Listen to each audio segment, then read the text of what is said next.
Smaulgld. Hello and welcome to another Smaulgld live stream. Tonight is Monday, the 26th of November, and it is Cyber Monday. And that means that the Smaulgld store has one last night of this Cyber Weekend sales. And you can pick up your Smaulgld products for a deeply discounted price. Indeed, some of the items in the Smaulgld store are up to 60% off. So if you've been coveting those Smaulgld mugs, the Smaulgld Super Classic, the Smaulgld Travel Mug, the Smaulgld Frosted Mug, all of the mugs are on sale. I will highlight that the beer mug is 20% off, the espresso mug 20% off, but a stunning 60% off of that Smaulgld Frosted beer mug.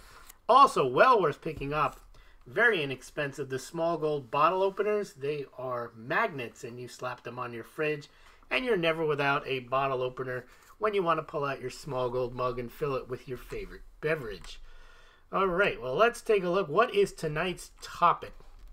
Tonight's topic is very important. We need to do kind of a reset coming back from the holiday weekend. Tonight's topic is coming up. Major turning points in markets, politics, and trade wars. So lots going on there. Things can go either way.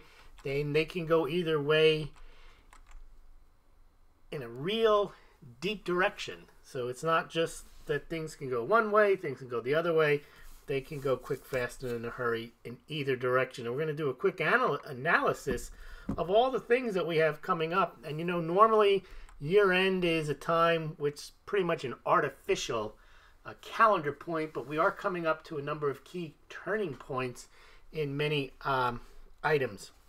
Before we get to all those items, let's take a look at our cryptocurrencies and our gold and silver markets. Now, cryptocurrencies, we'll be talking about them. They're at a turning point as well. Bitcoin now at $36.95. That's down another 8.5%. Bitcoin Cash at $175. That's down 5.62.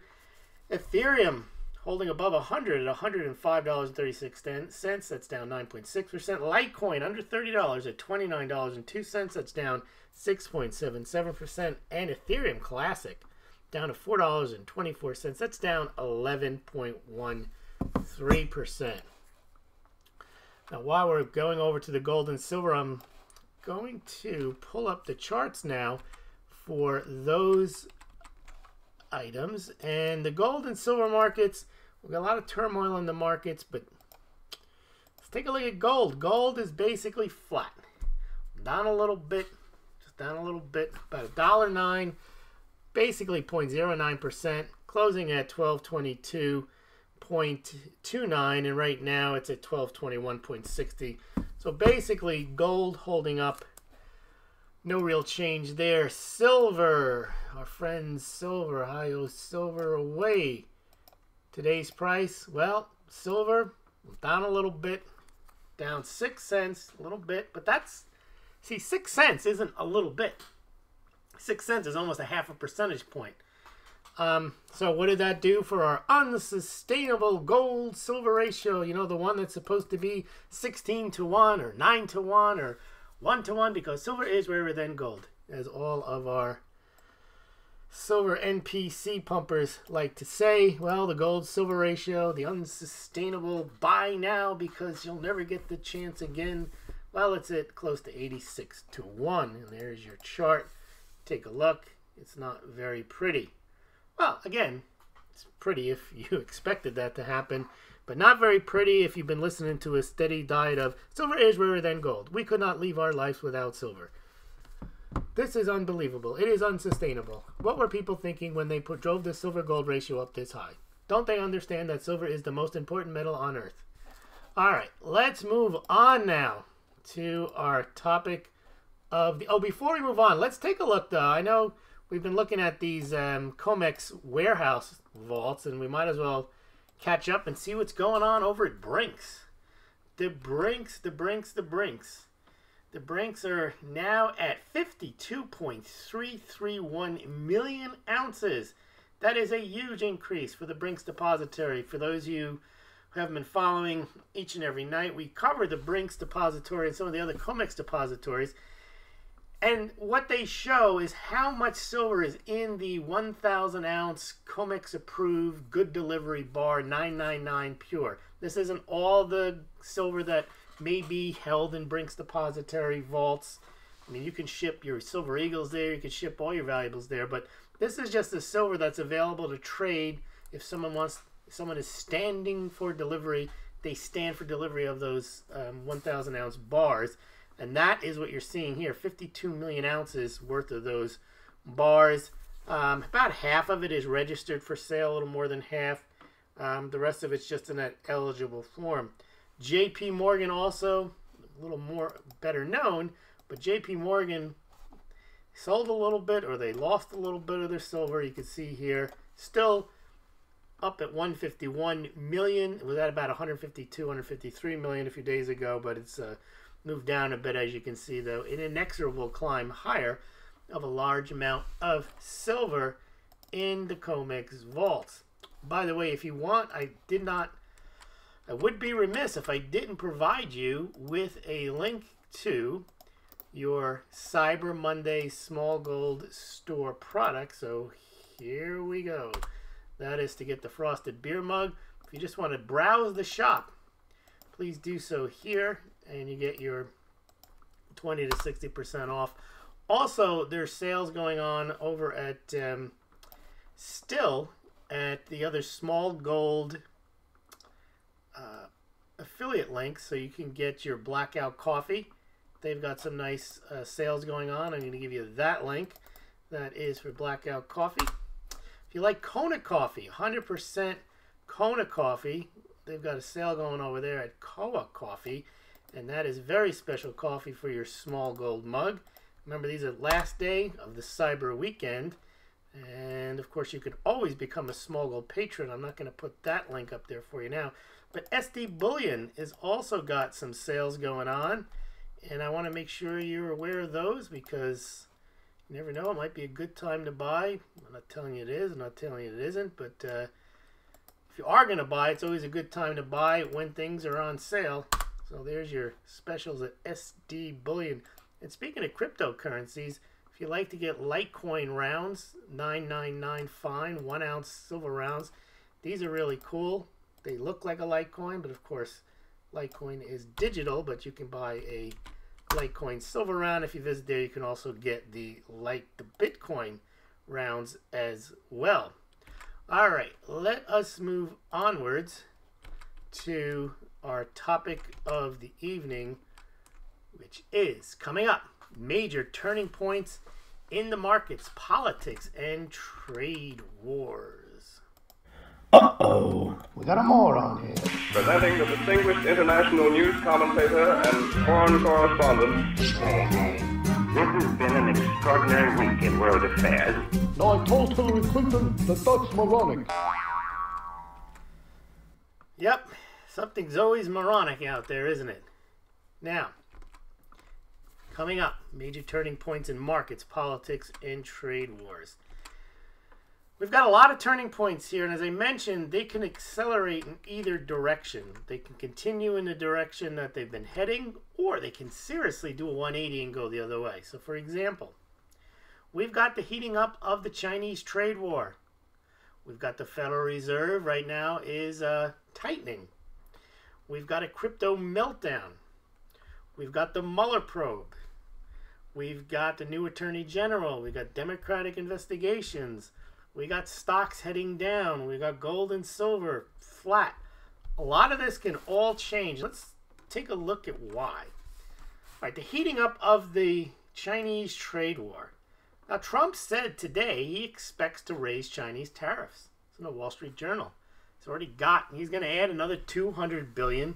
He is definitely playing a hardball with the Chinese. He mentioned again tonight in his speech. He was campaigning in Alabama for a Senate seat, and he mentioned that he thinks that China is weakened and that the United States is winning, and that they're being brought into the World Trade Organization was very unfair, and they went skyrocketing, and the United States stagnated, and he's looking to level them right now, and he's saying they're not doing very well now, and he's willing to put another 250 billion tariffs on Chinese imports, and that could include iPhones from China.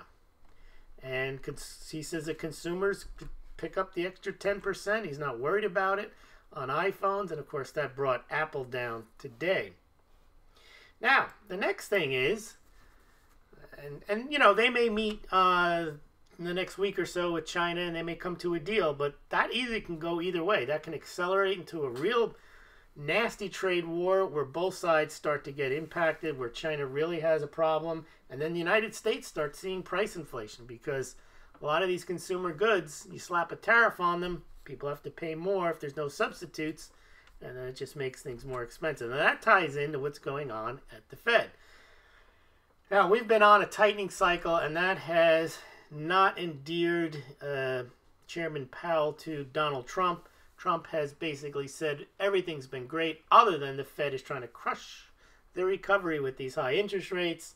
He's complained that they've raised them now 7 times since he's been elected, and they only raised them once, and they had basically had QE the entire time Obama was the president, negative or zero interest rates.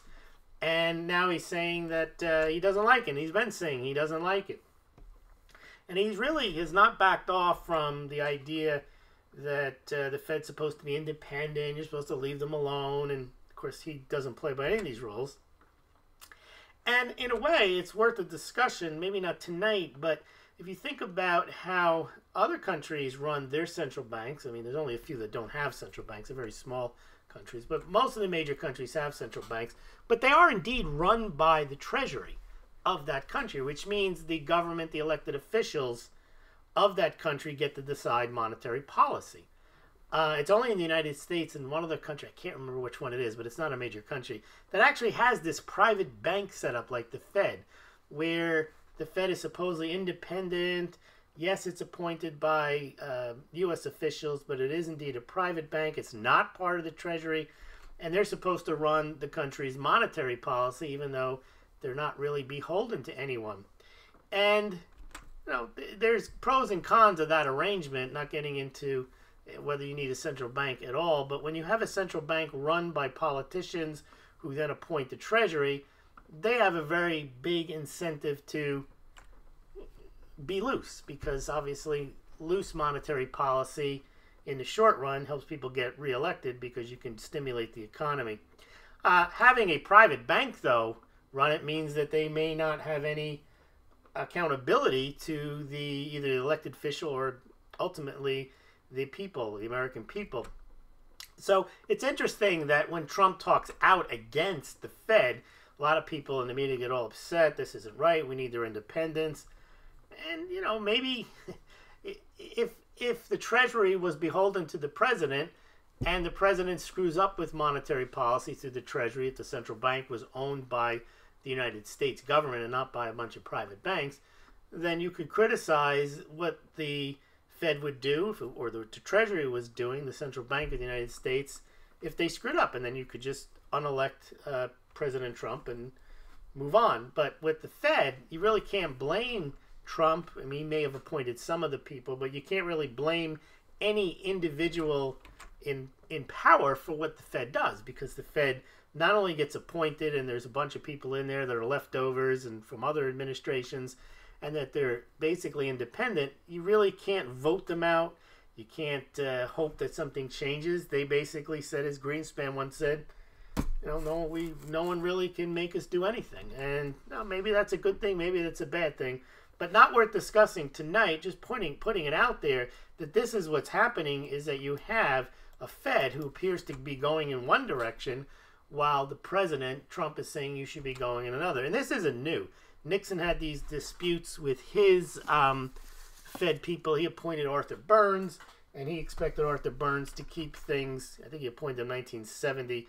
He expected Burns to keep things loose so that he can get reelected in 1972, and Burns thought he was some kind of independent banker, and Nixon brought him into his office and browbeat him and kind of made him do what he wanted to do.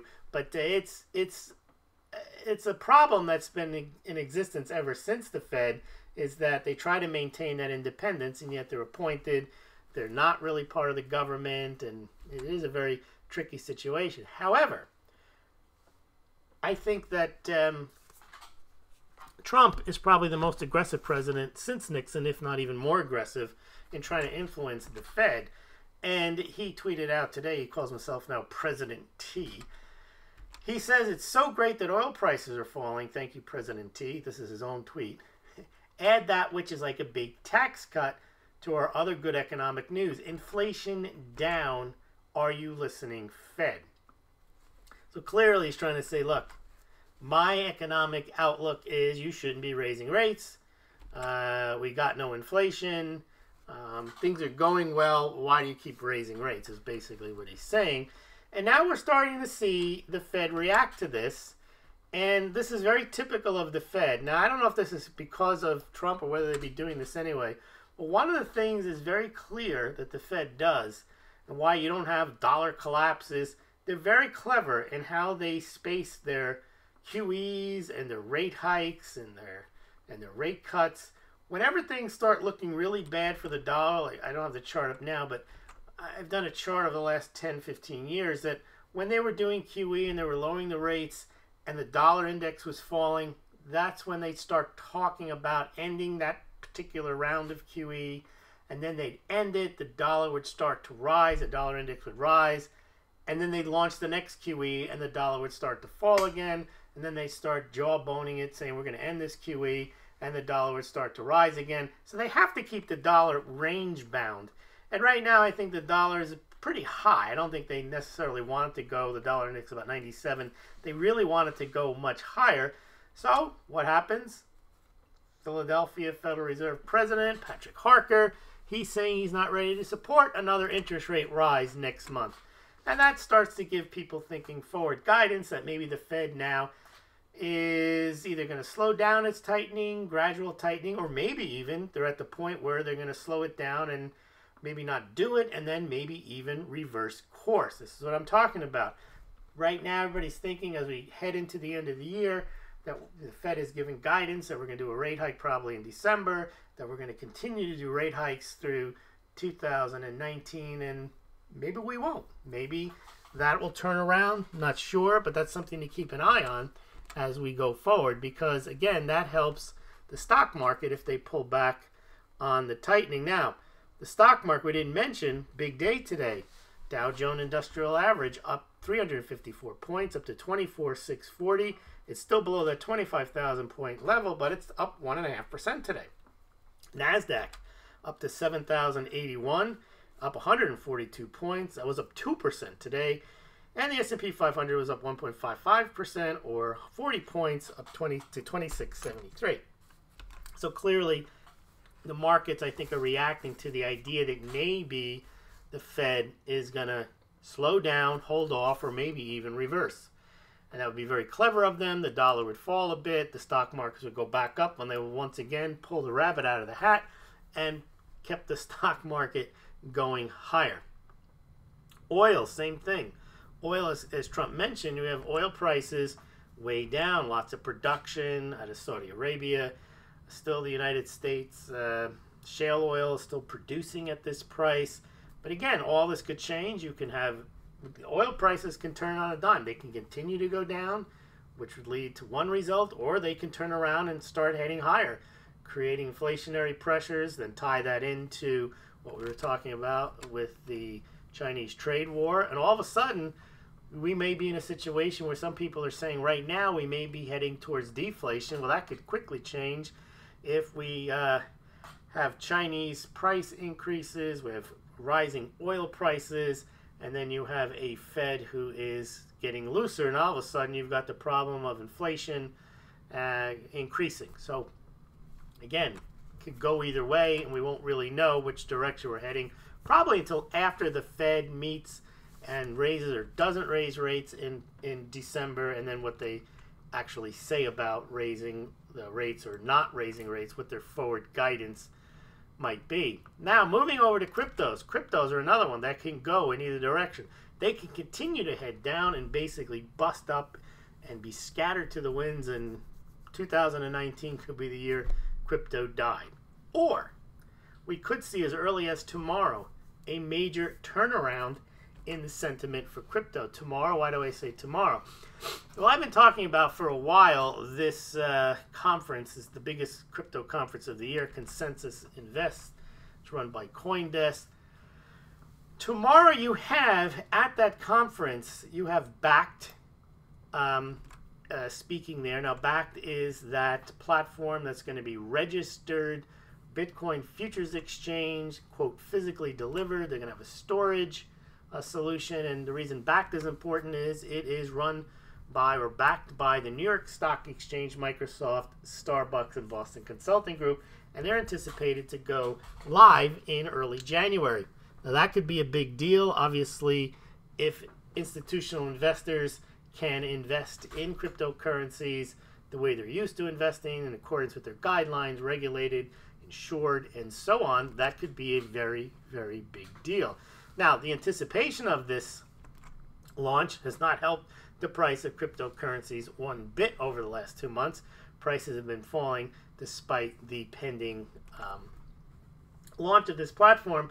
And as I mentioned last night, one of the big selling points of this platform is not only can institutional investors get in, they can be marketed to very easily that, yes, you may have missed the prior run-up, the big run-up of Bitcoin from $3,000 to $20,000.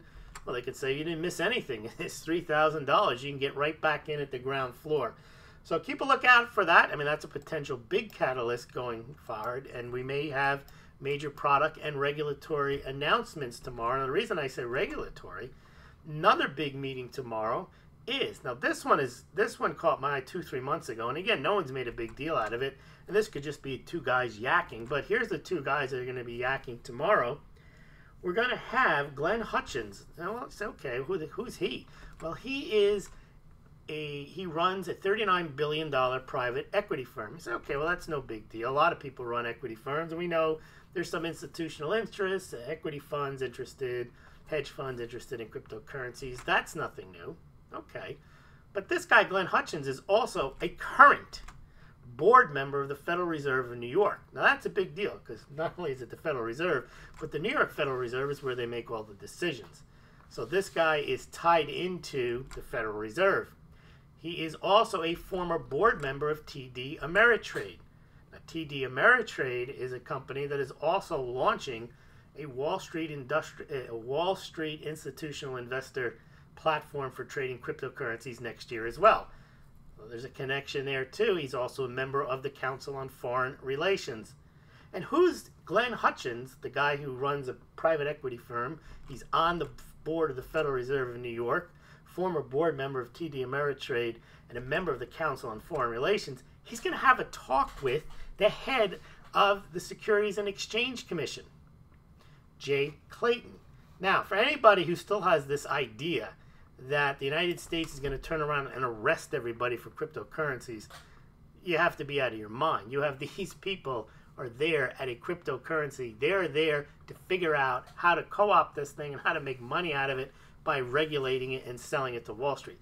That's how I see it. I don't see it any other way. Maybe there's some other angle here, but I don't think that the chairman of the SEC is going there with handcuffs to arrest people who happen to be at the conference. So keep a lookout for that. Remember, the SEC has a number of Bitcoin ETFs that have not been approved, and they're still pending, a bunch of them. So I don't expect them to announce anything on that, but you might get some idea of what might happen regarding those ETFs.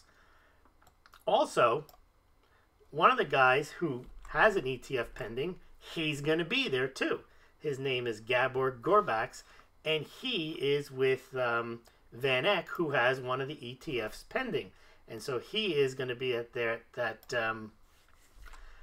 conference tomorrow, and he's touting why you need a Bitcoin ETF. Increased liquidity, he says, lower counterparty risk, better valuation and execution practices, separation of duties, trading, custody and valuation, lower fees, compliance with global regulation. So if he hasn't already given an earful to the Securities Exchange Commissioner, he's probably going to do so tomorrow as well. Also at this conference is Mohammed El Ararian. Now, he is the guy who is the chief economic advisor of Allianz. It is the largest, I think it's PIMCO, the largest investor fund in the world. He's going to be at this cryptocurrency conference tomorrow, and he's going to be interviewed by Andrew Ross Sorkin, who is a New York Times columnist.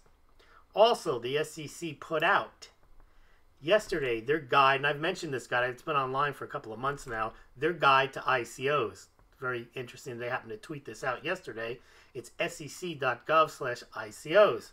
Now remember, 2018 was the year where companies wrote white papers, they skipped SEC registration, they paid YouTubers to pump, they paid celebrities to pump them, and they raised $4.2 billion this way. You're talking amateur hour, pump and dump type stuff. Well, imagine if Wall Street can get their handle on this kind of thing, and it looks like the SEC is saying, yes, we're going to go after all of those bad ICOs, those unregistered ICOs, but we've laid out the way that you can register your ICO and bring them public.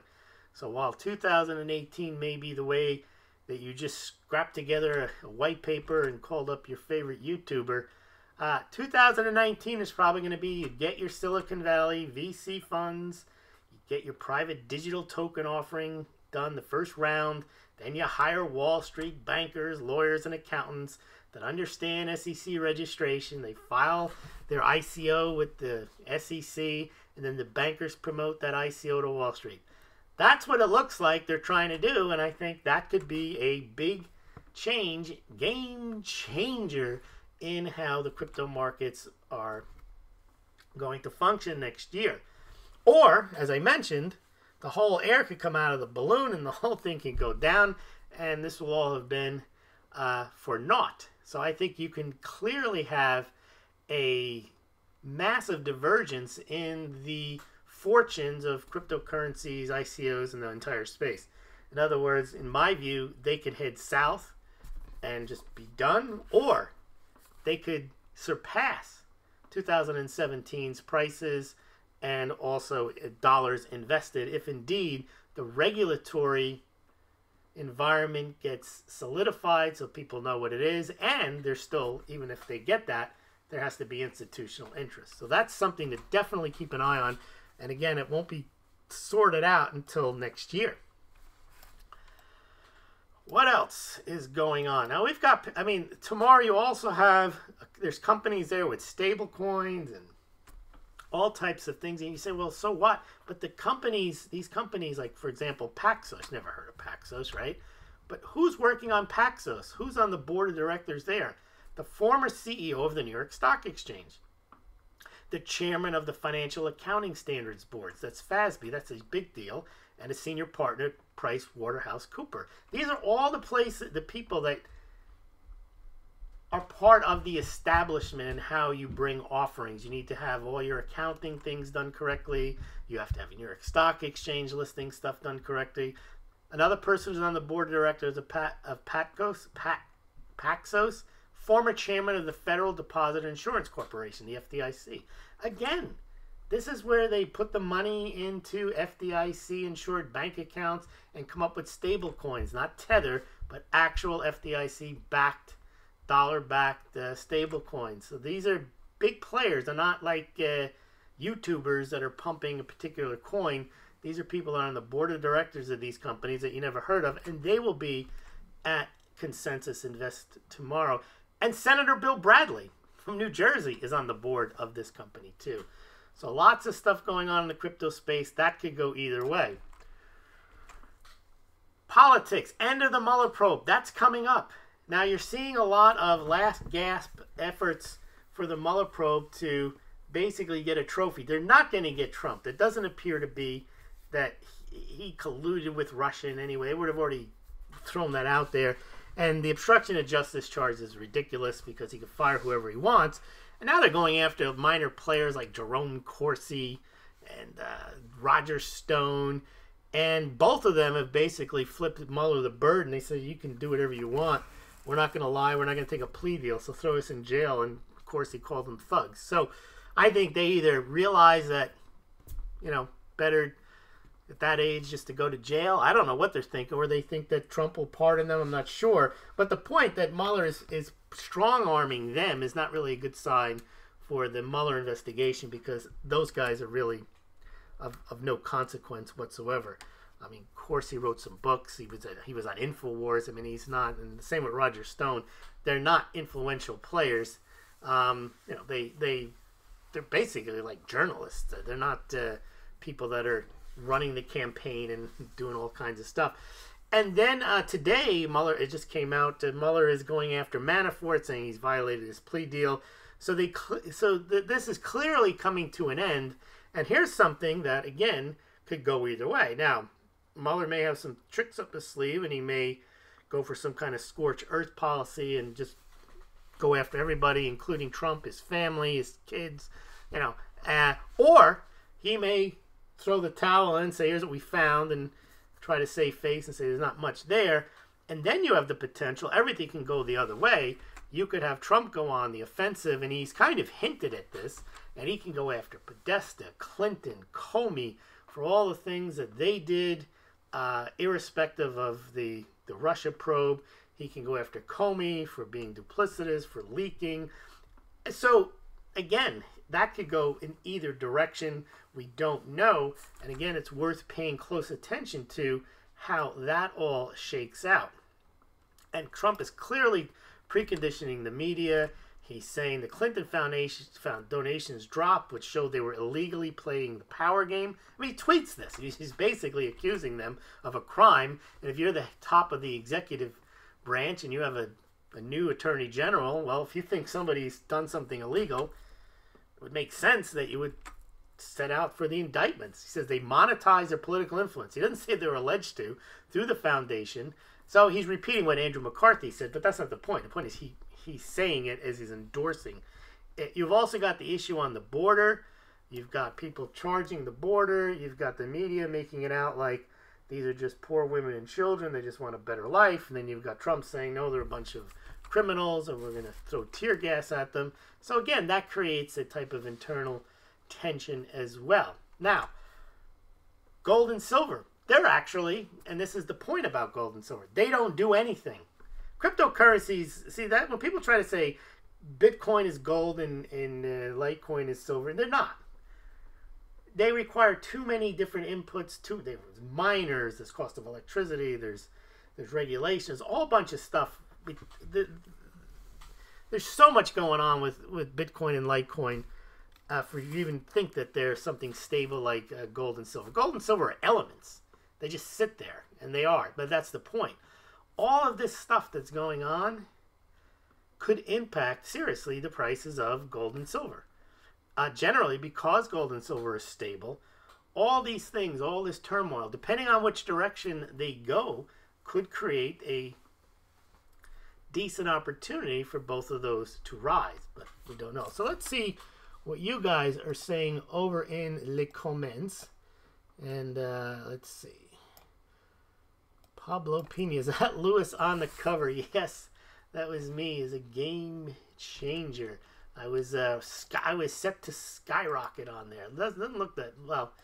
You guys probably haven't seen much of me, but it looks like someone on that rocket ship is set to skyrocket. Jeffrey Gotts is here. Hello, hello. I would have put a Smaulgld mug, my opinion. All right. Andrew Del Quadro is here. Main Squeeze says hello, gorgeous. Percenti Girl says hello, all. Your early game changes, says Pablo Pena. Yeah, sometimes I try to get on at 7:30 instead of 8. And we do have people from the Netherlands and England that join, and it is very late for them. So I do try to accommodate. Most people who answered the poll said they liked the 7:30 to 8:30 time. But again, the reason they say that is because this is our audience, and they're used to doing it this time. I am going to try to do some afternoon, maybe some breaking news type of live stream, so set your alarms for that. All right. Jake Horwitzer, 8-year anniversary of Max Kaiser's crash. JP Morgan buys silver. Yes, before he became a Bitcoin pumper, he was clearly a silver pumper, and that didn't go anywhere. People were buying silver. They weren't really buying much at all. But all the price did rise during that time period when he was engaged in that whole thing. All right, now I'm looking at my own links here. The Smaulgld store, Blackout Coffee, Kona Coffee, SD Bullion, Litecoin, Silver Rounds. All right, Pablo's, okay. Bo Pony has left the crypto market, is now pumping Smaulgld beer mugs, says Jake Howitzer. Yes, I want to know what the key turn dates are for Smaulgld beer mugs. Or has he gone on to the Smaulgld espresso mugs or coffee mugs? Not sure what Mr. Pony is promoting now. Caravan at the border, Ukraine declaring martial law. Yes, those are big stories, Pablo Pina. All right, Prasanti girl. I have to go. Bye, all darn it. Streaming gods don't want me to catch you live, Lewis. All right, but I have to thank Prasanti girl. She does catch the shows later on the next day. I think she's from Australia. Pablo Pina's having a laugh with Jake Horitzer. Greetings, penny hoarder, says Max Strong. Roger here, President T and Mr. T equal movie stars, right? So if the Fed does a block fit, will that make silver go to 600 like Cliff High says? I don't know. But you know what I was thinking today, Roger? And you guys can do your own like mental inventory of this. Think of everybody in, it doesn't even have to be gold and silver, but you're mostly familiar with gold and silver, but you could do politics or whatever. The people that are considered experts the most are the ones who make predictions the most. And if you go back, just think of all the people who've made predictions in this space. Largely, they're 99% wrong. And yet, they're the ones who, and I'm not complaining. It's not like I want to be an expert. Because if I want to be an expert, I just start making up predictions, citing QAnon, Q my mom, Q a mom. I'm not interested in that. So it's not like it's sour grapes. But there are people out there. They're all considered, think of the people who are considered in the gold and silver space as experts. They probably have the worst records of predicting anything. And yet, bad prediction after bad prediction, they're considered experts. I don't know how that works. So you want to be an expert. You want to be considered an expert, start predicting stuff. You can make up stuff. You could be wrong. It doesn't matter. As long as you keep predicting stuff, you are an expert. And then what you find, you get this almost Stockholm syndrome. The people that follow these experts, and then they get their predictions wrong. They say, well, he's not wrong. He's just early. Or if this didn't happen, he would have been right. And say, yeah, if he wasn't wrong, he'd have been right too. I mean, the way they protect their own people that make these horrendous predictions year after year, they still follow them, and their followings grow, and they keep making predictions. I guess people just want to hear somebody who can confidently be wrong.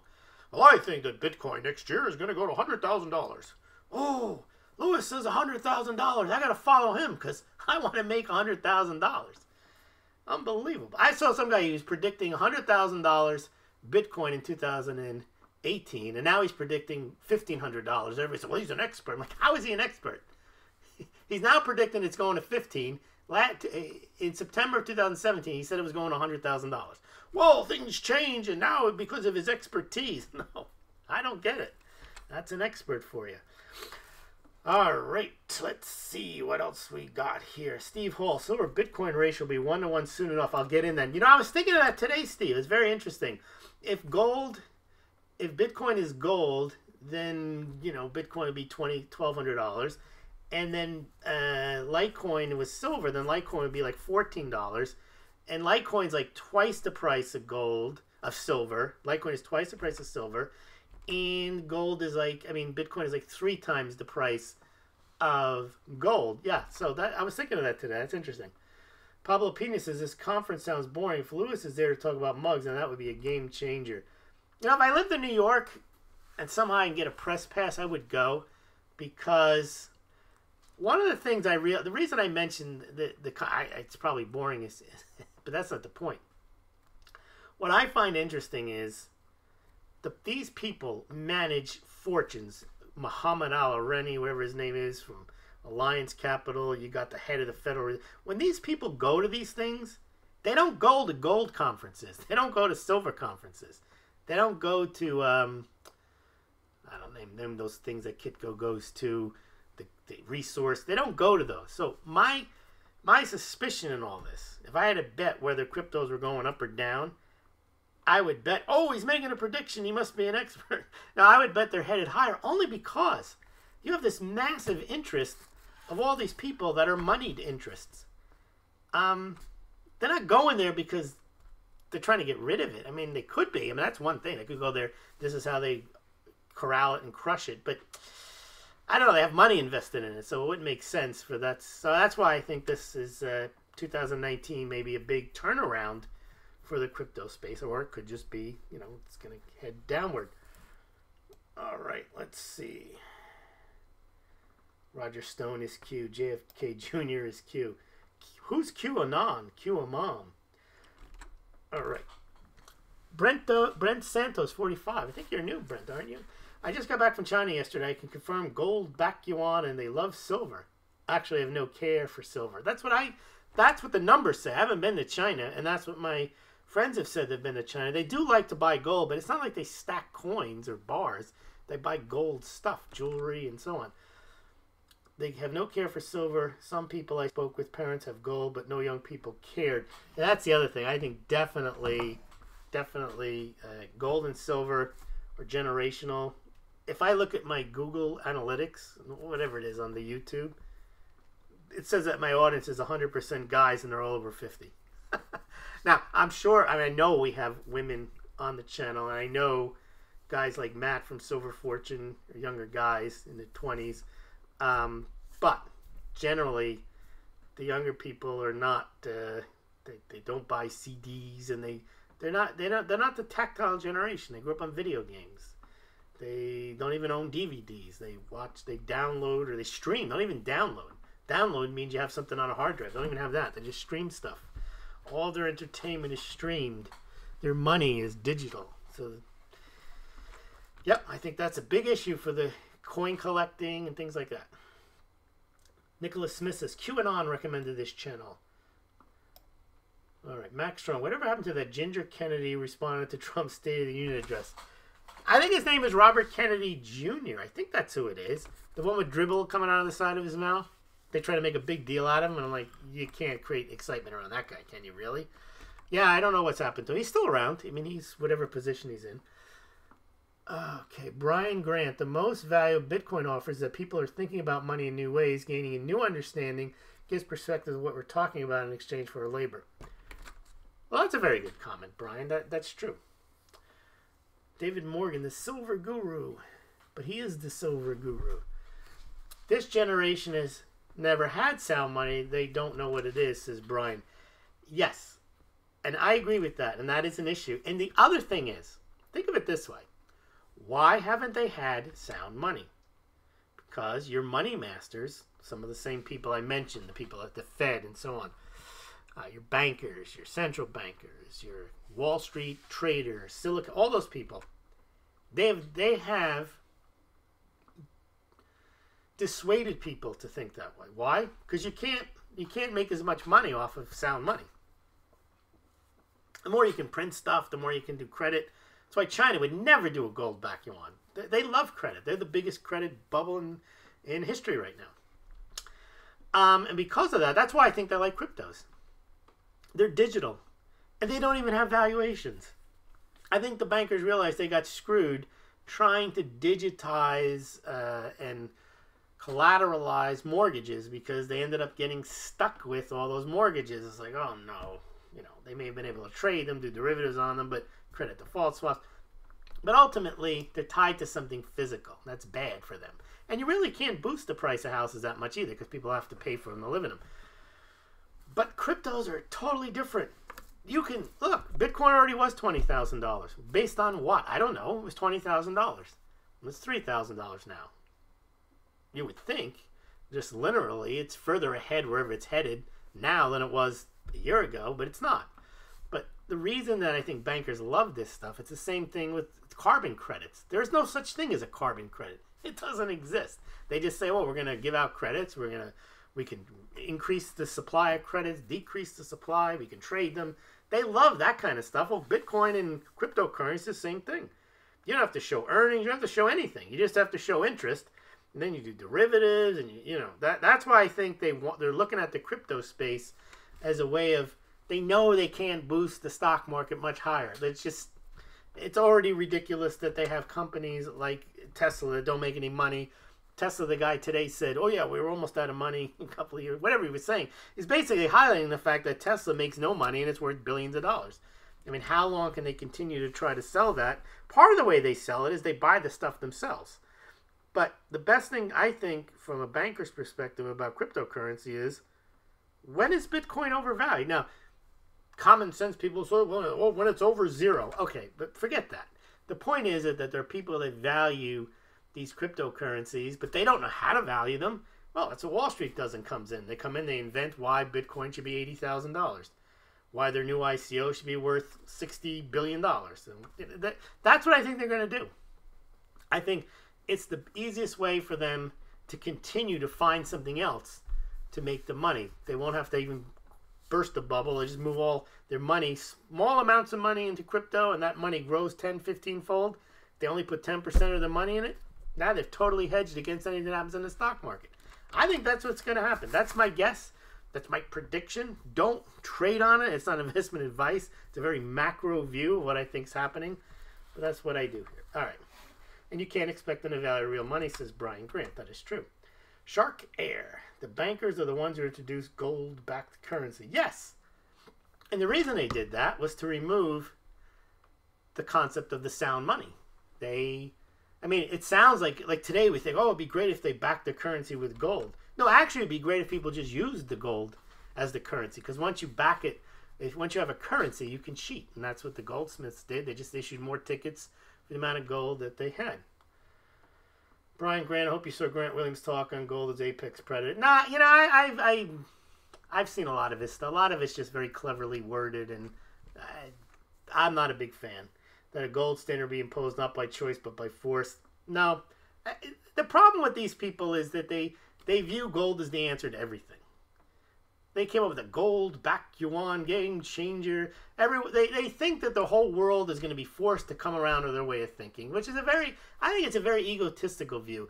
I've heard other commentators, well, the market figures out what I know, then gold's going to go. No, they don't. The idea that somehow gold is the center of the universe is held by a very small percentage of people, and that's what their life is. They are gold analysts. They're gold promoters. They sell gold. They sell newsletters. They're gold. That's just what happens. Whenever you are in a space, it's the idea if you sell hammers, everything is a nail. And a lot of these guys, they just believe gold is money, period. They just wind them up and they tat out the gold story. I remember Grant had the nobody cares. But until they do, at some point, it's always at some point. Everything is at some point. Everything is unsustainable until gold comes riding to the rescue and silver skyrockets because of this. There has to be people in place receptive to that. And what I like to say is you go and you look at the average, they say, well, the public will demand it. No, they won't. The 2008 crisis, they didn't demand anything. They let the bankers do whatever they wanted. They just printed up money and bought whatever they want. Now, I like to use the Mark Dice example. He's trying to hand out gold or silver or a chocolate bar. And they'll take the chocolate bar. They'd be more likely to demand chocolate-backed dollars than they would gold-backed. They don't know anything about it. So the idea that these people think they have some kind of inside track into, they understand gold and the rest of the world will understand it, or Chinese are smart because they like gold. They're overestimating what China. It's not like everybody in China wakes up and says, "Where's the gold store? I got to get gold." But that's how they characterize these stories, that China, she is buying gold, as if everybody is out buying gold in China. That's all they think about. And now I think Grant is a good analyst, but my problem with analysts that are gold analysts is they view the world as everything has to come back to gold. And it's the same if you are a shoe salesman or a wine salesman. You think that the world revolves around whatever you're interested in. And from what I've seen from a broader perspective, those bankers, the world does not think of gold. In fact, I talk about this all the time. The main use that people think of gold, and the main demand for gold, demand for silver outside of industry, is jewelry. They're not thinking of it in a monetary sense. You got economists, you have people that have grown up They're born after 1971. They're in their 40s. They don't know anything about Bretton Woods. And they don't care anything about Bretton Woods. They don't care about it. Doesn't make it right or wrong. It's just that they don't think sound money. They would think, the average person, if you told them what's going to happen,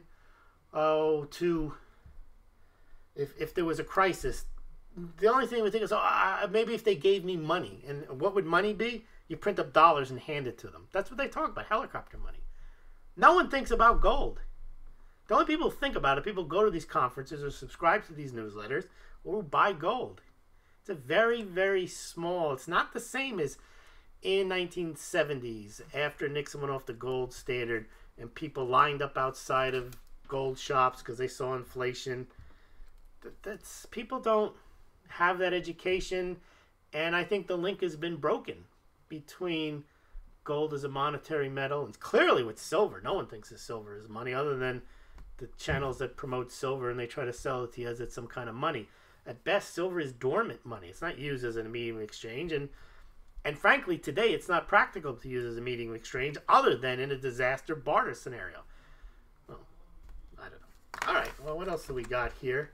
But I think Grant Williams is a very good analyst, but it's just I think a lot of these great analysts, they just view everything as if the solution is always gold. And then it's, you'll see. It's like, okay, you'll see. All right. Lewis, if or when the system crashed, that's the other. There's always a reset or a crash coming, collapse. And then the gold is always the answer. I don't know if that's the case. Where do you think the top 10 cryptos will head, is your opinion? I know it's not investment advice. I don't know if people are going to jump on. I mean, there's some people who say, oh, when the system collapses, everyone's going to rush to cryptos. Again, the people who say that, they follow cryptocurrencies. Their mind is 24/7 cryptocurrencies. Cryptocurrencies are going to change the world. Cryptocurrencies are going to destroy central banks. Be your own central banker. And it's the same NPC. If you are a cryptocurrency follower or a fanatic or a Bitcoin maximalist, you actually think that the world one day, everything is going to be Bitcoin. Collapse Bitcoin. If you're a gold analyst, collapse gold. Every question is answered by gold or Bitcoin. And I think that type of analysis, I'm not interested in it. Because I don't, it's not that I know what they're going to say or how they're going to get there. I just know that they're going to get there. And they're going to give you any reason possible why gold or cryptocurrencies are the answer. But again, the average person could care less about cryptocurrencies or gold. If they care about gold, it's for jewelry. If they care about cryptocurrencies, because they want the price to rise. They don't know how many are out there, how many.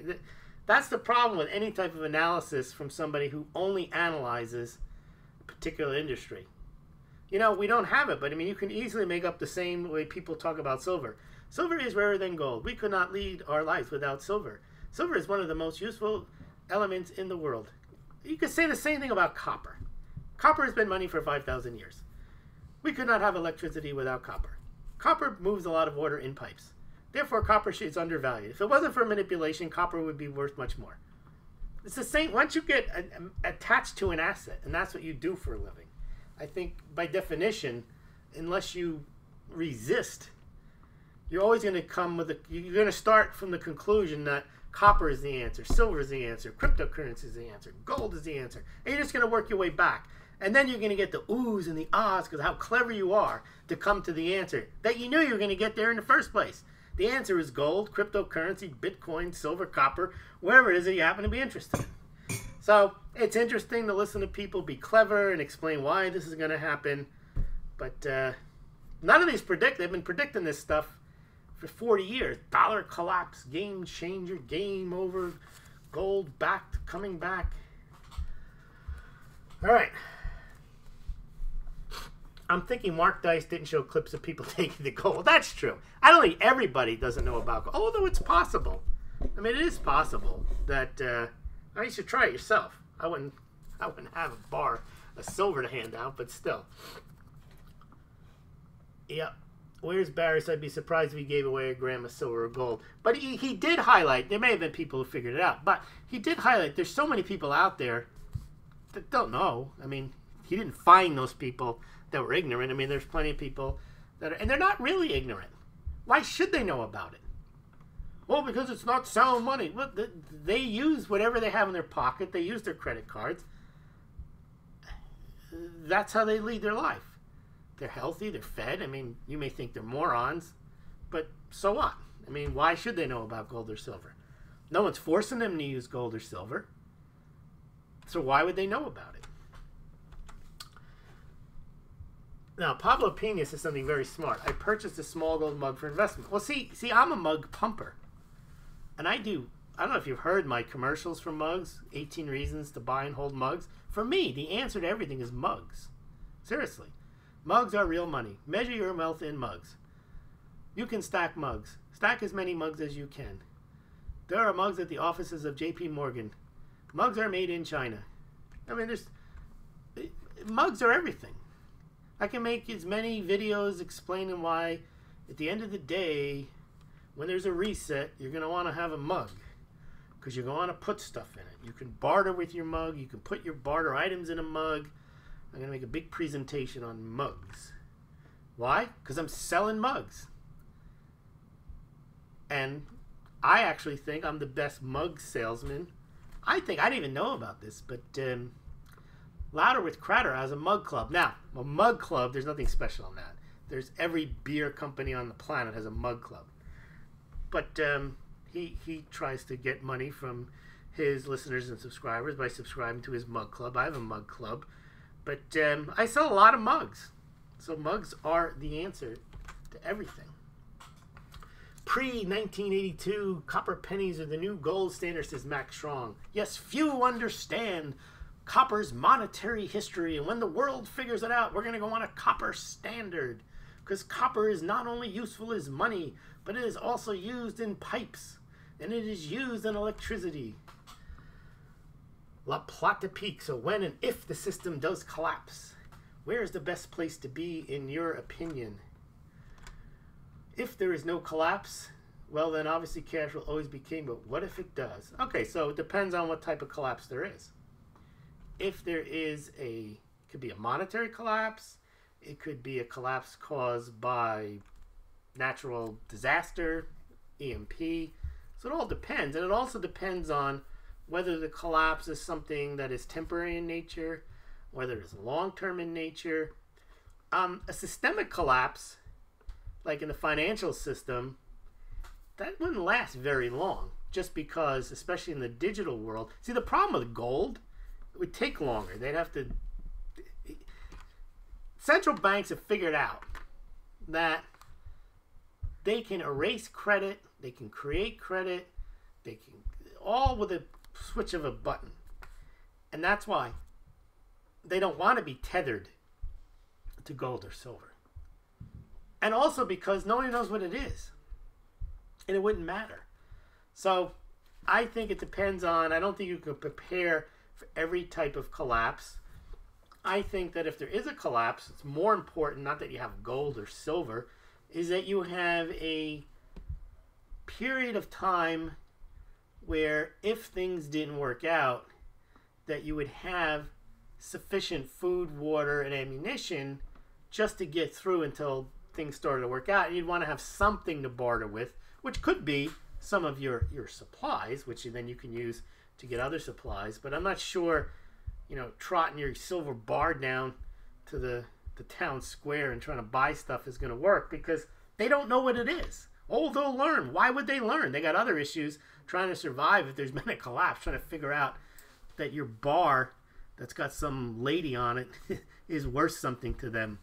So I don't know. I think the best thing for collapse situations is being prepared mentally, physically, that kind of thing. But I'm not sure having stuff is the best preparation. Gold and silver. I mean, having stuff is good, like Band-Aids and things like that. That's good. People want fiat dollars more than anything. Well, that's true. The reason people are upset about the gold and silver markets being manipulated is they're not making the fiat profits. Other than people who say, measure your wealth in ounces. Okay, well, you can do that, but that doesn't help you with the rest of the world if they don't measure their wealth in ounces, right? I mean, I'm big and rich. I got 600 ounces of silver. Okay, we'll go buy something with it. No, I'm going to hold on to my silver because I'm rich. I mean, you can play that game in your head, but if the world doesn't value your silver, your gold, yeah, you can say I've got more silver, I got more gold, but I'm not sure that that's very helpful. Max Strom, the clock is ticking on the penny, says Dr. Modesto Esquire. You'll be able to sell them for copper value soon. Canada got rid of the penny along with Australia. Yep, they don't have them at all. But even before they got rid of them, I think they changed the composition of them. D. Chiron says, rather stack mugs than dollars. Absolutely. Dr. Modesto says, Sweden used copper as bullion-based currency, but the collapse in the price of copper meant you had to lug around a huge amount of it. Yep, that's true. Well, it's better than lead, right? Max Strong, can't wait. I'll be like a pig in the mud with pennies instead. Barry says, best investment might be lead in the lead dispenser. Yep. Turbowin, I want fiat dollars so I can buy more gold coins. I just like collecting them. Well, that's a good reason to buy gold if you like it. Some people collect hot rods or motorcycles. I like both, would favor gold coins. I like holding them and look at them. And Pablo Pina says, I think in the final comment of the evening, measure your wealth in mugs. Yes, indeed. I think measuring your wealth in mugs is the thing to do. So I want to thank everyone for joining me tonight, and please come back tomorrow night and we'll have another Smaulgld live stream. Thank you very much.